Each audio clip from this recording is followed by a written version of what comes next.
নারীর কেন প্রয়োজন স্বামীর? মনোচিকিৎসকের চেম্বারে এক অবিবাহিত নারী। আমি বিয়ে করতে চাই না।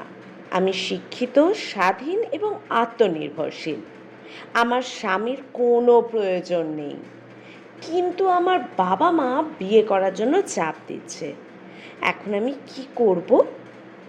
মনোচিকিৎসক: আপনি নিঃসন্দেহে জীবনে অনেক কিছু উপার্জন করেছেন, কিন্তু কোনো এক সময়ে আপনি ঠিক যা চান তা কিন্তু হবে না। কিছু উল্টোপাল্টা, কিছু ভুল হবেই। কখনো কখনো হয়তো ব্যর্থ হবেন, পরিকল্পনা মাফিক কাজ হবে না।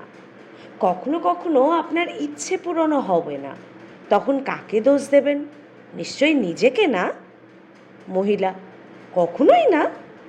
মনোচিকিৎসক: হ্যাঁ, ঠিক এই কারণেই আপনার স্বামীর দরকার, যাতে সব দোষের দায়ভার স্বামীর গায়ে দিয়ে চাপাতে পারেন।